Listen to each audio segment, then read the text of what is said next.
ওয়াশরুমের ভিতর থেকে সারফারাজ আগেই বেরিয়ে এসেছে কোমরে সাদা টাওয়াল পেঁচিয়ে। ওর ভিজা চুল থেকে এখনো টুপটুপ করে পানি ঝরে পড়ছে। ড্রেসিং টেবিলের সামনে দাঁড়িয়ে চিরুনিটা হাতে তুলে নিতেই সারফারাজের চোখ পড়ল ওয়াশরুমের বন্ধ দরজাটার দিকে। সারফারাজ ওর ঠোঁটের কোণে হালকা হাসির রেখা ফুটিয়ে তুলে চুল আঁচড়াতে শুরু করলো। কিয়ৎক্ষণ পর ওয়াশরুমের দরজাটা সামান্য ফাঁকা করে সেই ফাঁক দিয়ে পিহু ওর মাথা বের করে সারফারাজের দিকে তাকিয়ে নিচু ও লজ্জা মিশ্রিত কণ্ঠে বলল, শুনছেন? সারফারাজ আয়নার দিকেই তাকিয়ে স্বাভাবিক স্বরে বলল, হুম, বলো। পিহু কিছুটা সংকোচ নিয়ে বলল, আলমারি থেকে আমার পরিধানের উপযুক্ত এক সেট কাপড় দিন। এখানে আমার কোনো কাপড় আনা হয়নি। সারফারাজ ওর ঠোঁটে বক্র হাসির রেখা ফুটিয়ে তুলে বলল, কাপড়ের কি প্রয়োজন এখন? পিহু চোখ ছোট ছোট করে তাকিয়ে বিড়বিড়িয়ে বলল, কি ভেবেছেন আপনার এমন না বুঝতে পারার ভান ধরা এই রূপ আমি চিনতে পারবো না? ভাবনা থেকে বেরিয়ে পিহু বলল, কাপড় নিয়ে কি করে মানুষ? খাওয়া তো সম্ভব না। পরার জন্যই চেয়েছি, দিন তো। সারফারাজ চিরুনিটা তার জায়গায় রেখে পিহুর দিকে ঘুরে দাঁড়িয়ে বুকের সাথে দুহাত বাজ করে বলল, বাসর সারলাম পরপরই 2 বার। এখনো তোমার আর আমার মাঝে লজ্জা শরমের কিছু বাকি আছে নাকি?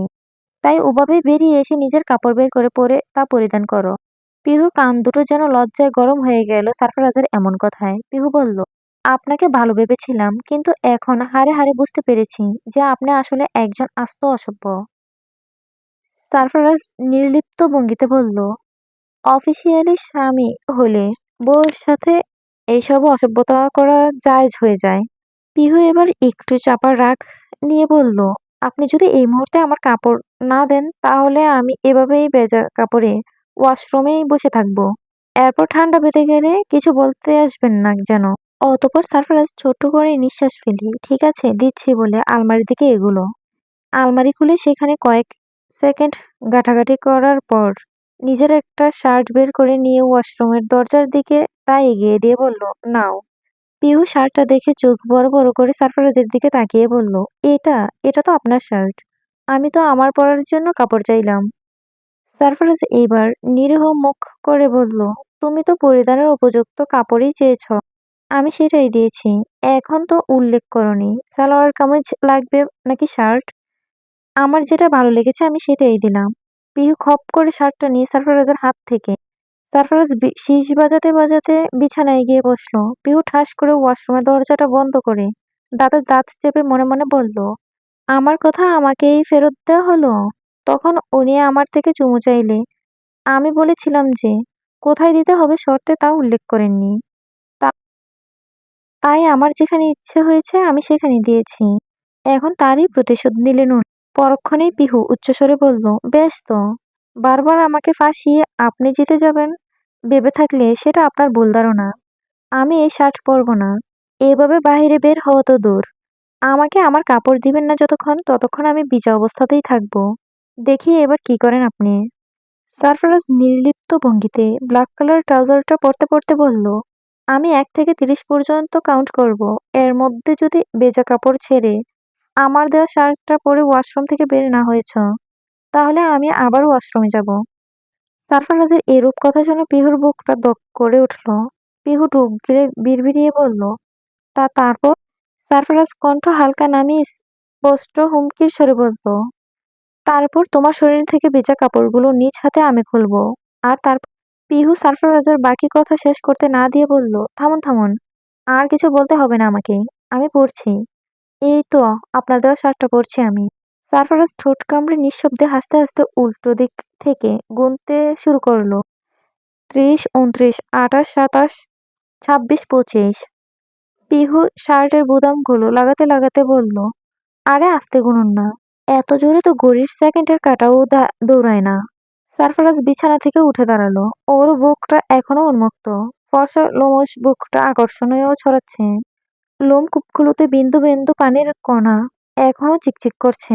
সারফারাজ ধীর পায়ে ওয়াশরুমের দিকে এগুতে এগুতে বলল, সেটা আমার বিষয়, আমি কিভাবে গুনবো কিভাবে না। পিহু বিড়বিড় করে বলল, আল্লাহ, আপনার এই নিষ্পাপ বান্দাকে এমন দাজ্জালের হাতে না ফেললেও পারতেন আপনি। আর কিন্তু 10টা সংখ্যা বাকি। পিহু তড়িঘড়ি করে বোতাম আটকে নিয়ে নিজের দিকে তাকালো একবার। শ্যামরঙা স্লিম শরীর ওর। সারফারাজের ডোলা টি-শার্টটা মোটামুটি লম্বা হলেও তা পিহুর হাঁটু ছুঁতে পারছে না।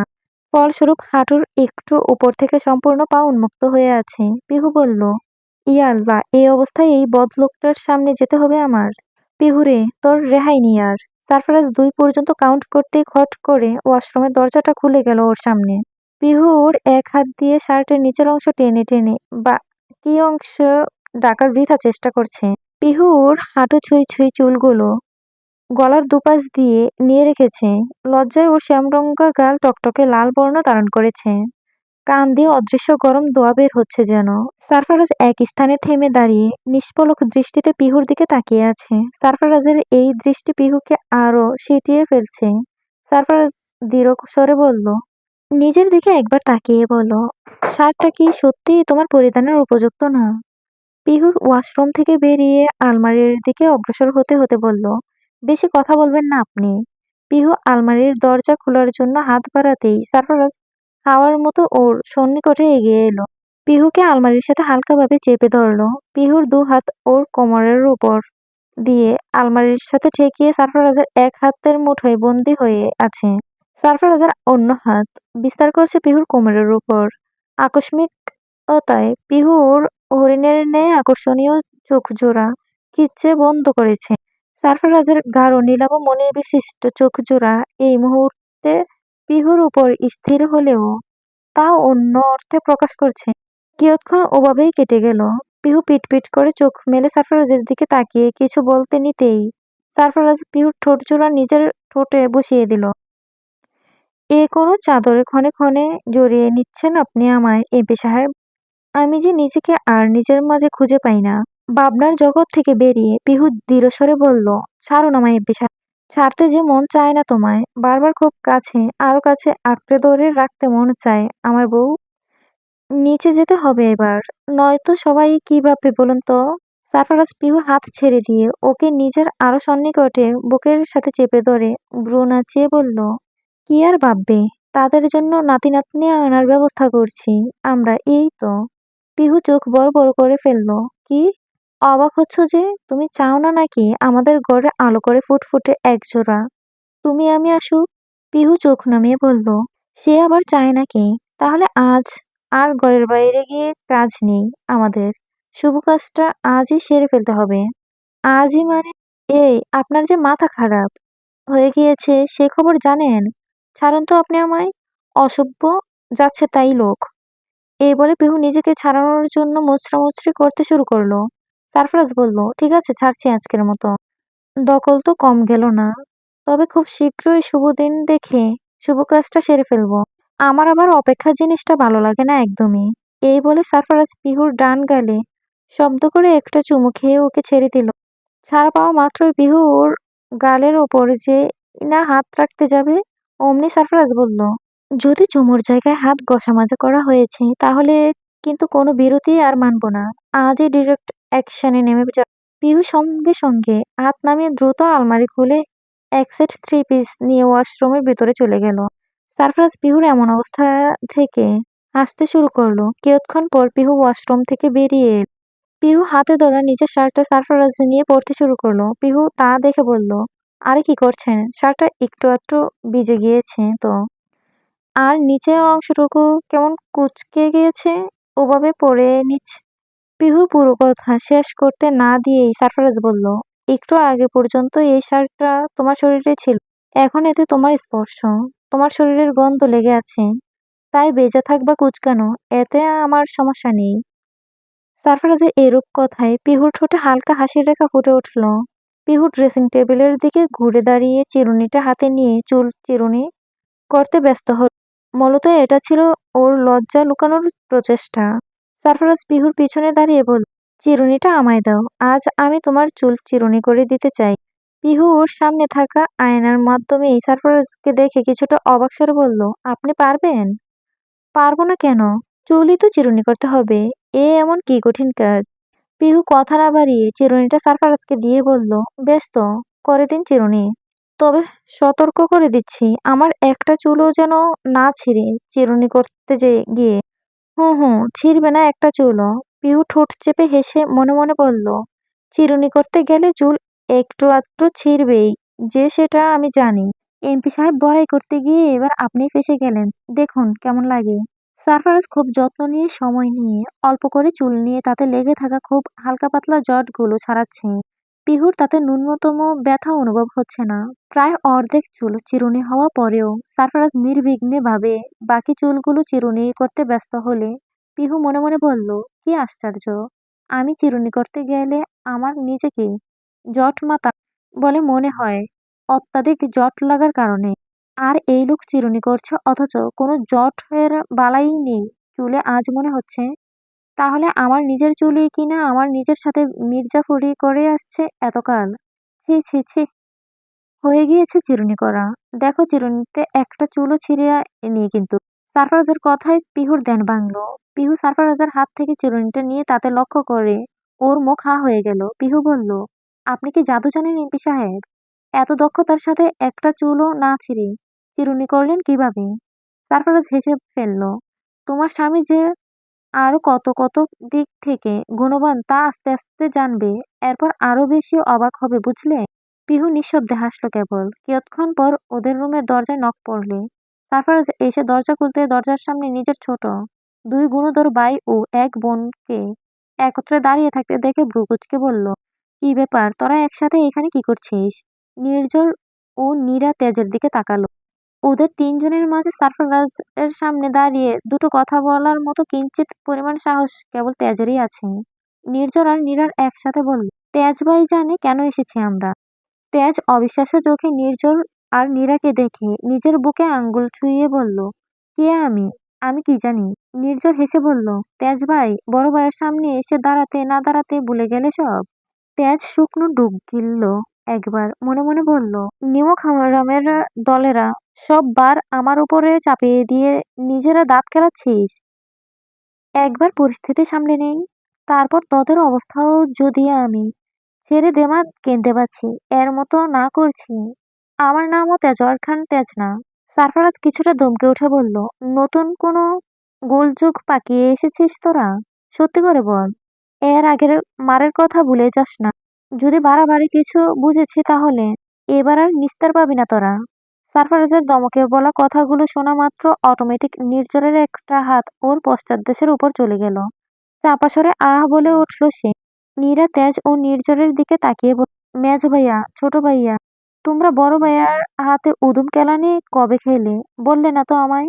নির্ঝর দাঁত কিরমির করা নজরে নীরার দিকে তাকালে তৎক্ষণাৎ নীরা ওর মুখের উপর ডান হাত এর শাহাদাত আঙ্গুল ঠেকিয়ে বুঝালো সে নিজের মুখে তালা বসিয়েছে, আর একটি শব্দ উচ্চারণ করবে না। তেজ বলল, ভাইয়া, ভাবি আছেন ভিতরে? সারফারাজ ছোট্ট করে বলল। তেজ বলল, ভিতরে আসি আমরা, তারপর বলি সব।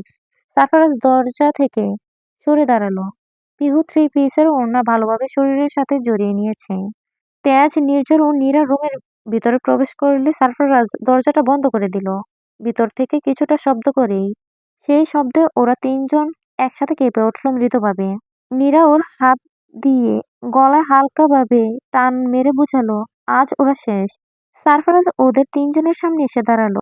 পিহু সারফারাজের পাশেই দাঁড়িয়ে আছে। পিহু ভ্রু নাচিয়ে ইশারায় জানতে চাইলো কি ব্যাপার। প্রতি উত্তরে ওরা তিনজনেই পিহুর দিকে তাকিয়ে হালকা হাসলো কেবল। সারফারাজ গম্ভীর কণ্ঠে বলল, বল এবার। তেজ শব্দ করে দম ফেলে বলল, ভাইয়া, আমি আর নির্ঝর দুজনে দুটো মেয়েকে পছন্দ করে বসেছি। এখনো কেউই ওদের নিজেদের মনের কথা বলতে পারেনি। ওরা আমাদের বাংলো বাড়িতে আছে, আজ রাতটা ওখানে থাকবে, কিন্তু ওরা ওখানে থাকতে ভরসা পাচ্ছে না আমরা দুজন ছেলে মানুষ থাকার কারণে। তাই বাবি আর নীরাকে আমাদের সাথে বাংলো বাড়িতে নিয়ে যেতে চাই আজ রাতের জন্য। বাবি আর নীরা ওখানে থাকলে ওরা দুজন ভরসা পাবে। নির্ঝর আর নীরার মুখ একসাথে হা হয়ে গিয়েছে তেজের কথা শুনে।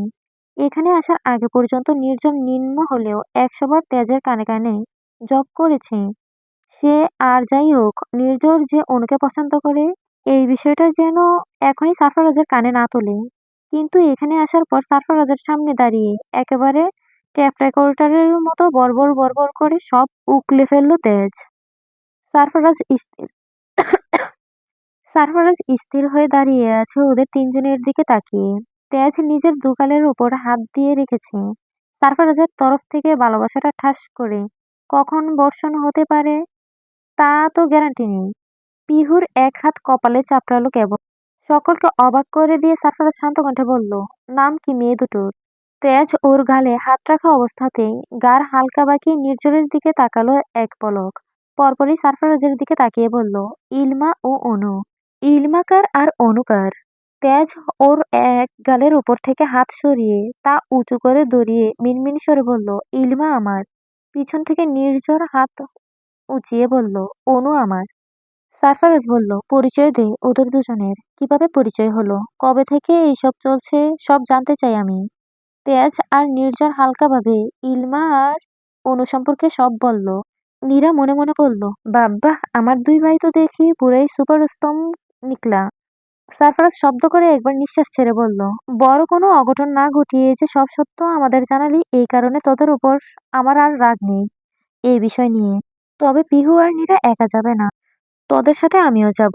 তেজ আর নির্ঝর একসাথে চোখের আকৃতি অস্বাভাবিকভাবে বড় করে বলল, কিন্তু ভাইয়া ওরা তো জানে না আমাদের মনের খবর। নীরা বলল, প্যার কিয়া তো ডারনা কিয়া। মনের ভাব প্রকাশ করতে হবেই, আজ নয়তো কাল। শুভ কাজে দেরি করা ঠিক না। সারফারাজ বলল, আমি আগে ওদের দুজনের বিষয়ে যাচাই বাছাই করব, তারপর তোদের বলবো। তোরা সামনে আগাবি নাকি এখান থেকেই সরে আসবি?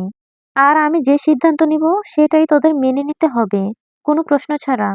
সেটা এখনই ক্লিয়ার করে বলে দিলাম। সারফরাজের এরূপ কথা শুনে তেজ আর নির্জরের মুখ কিছুটা ফ্যাকাশে হলেও ওরা বলল, আমরা জানি ভাইয়া, তুমি আমাদের জন্য যে সিদ্ধান্তই নাও না কেন সেটা ভালো ভেবেই নিবা। তাই তোমার সিদ্ধান্ত যা হবে তাই মেনে নিব আমরা। চল এখন। তারপর পিহু, সারফারাজ, তেজ, নির্ঝর, নীরা পাঁচজনেই একসাথে রুম থেকে বের হলো। সিঁড়ি বেয়ে নিচে আসতেই ড্রয়িং রুমে বসে থাকতে দেখলো আতসী ও শিউলি খানকে। শিউলি বললেন, এ বাড়িতে যে আমাদের আরো দুজন ছেলে সন্তান আছে, আমরা তো সে কথা বলতেই বসেছিলাম। তোরা নিজেদের লাইফ নিয়ে এতটা ব্যস্ত যে নিজেদের পরিবার পরিজনদের সাথে প্রতিদিন সাক্ষাৎ হয় না, কথা হয় না, কল করে ফোন উঠাতে পারে না। আতসী বললেন, ঠিক বলেছ তুমি মেজো আপা। এখন আর তেজ বাবার আমার হাতে তৈরি করে দেওয়া গরম দুধ খেয়ে শক্তি বাড়াতে হয় না। নির্ঝর বাবার আমার হাতে বানানো পাস্তা নুডলস খাওয়ার শখ হয় না। পুরনো অভ্যাস থেকে ওরা নিজেদের ছাড়িয়ে নিয়েছে বললেই চলে। নির্ঝর আর তেজ বুঝলো আতসী ও শিউলি দুজনেই ওদের উপর বড্ড অভিমান করে বসেছেন।